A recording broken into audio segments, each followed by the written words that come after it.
Good morning, Pastor Steve here. Exodus 2, beginning with verse 23 and then down into chapter 3 a little bit. Now it happened in the process of time that the king of Egypt died. Then the children of Israel groaned because of the bondage, and they cried out, and their cry came up to God because of the bondage. So God heard their groaning, and God remembered his covenant with Abraham and Isaac and with Jacob. And God looked upon the children of Israel, and God acknowledged them. Now skip down to 3:7. The Lord said, I have seen the oppression of my people who are in Egypt, and I have heard their cry because of their taskmasters, for I know their sorrows. So I have come down to deliver them out of the hand of the Egyptians, and to bring them up from the land to a good and large land, a land flowing with milk and honey, to the place of the Canaanites and the Hittites and the Amorites and the Perizzites and the Hivites and the Jebusites. Now, behold, the cry of the children has come to me, and I have seen the oppression with which the Egyptians oppressed them.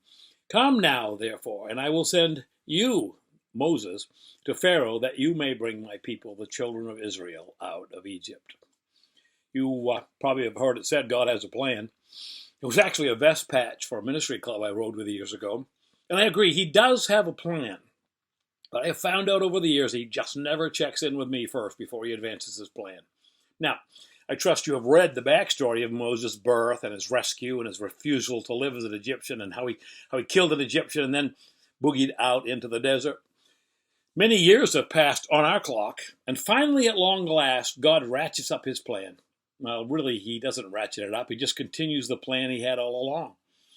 God is stepping in and beginning his sprint to the goal of establishing Israel as a nation.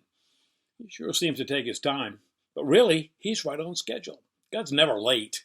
He gets them out exactly when he prophesied to Abraham that he would. Look it up, Genesis 15:12 and following. God has never even had a hiccup in his plan. Henry Longfellow wrote, though the mills of God grind slowly, yet they grind exceeding small. Though with patience he stands waiting, with exactness grinds he all. Henry was onto something. I need to remember that as life threatens to overwhelm me as well, God does have a plan. Each trial, each trouble, even each new blessing, all have to pass through the hand of God and fit into the perfect tapestry that he is weaving. But as I said, he never, ever, ever checks with me. Have you been in a tough place for a long time? Does it seem as if God isn't listening? Well, I hope you don't have to wait 400 years, but keep trusting, because God has not forgotten you, nor has he forgotten me. Remember, it's not all awards in heaven by and by the way. But as the psalmist said in Psalm 27:13, I had fainted unless I had believed to see the goodness of the Lord in the land of the living. Now you ponder that, Pastor Steve.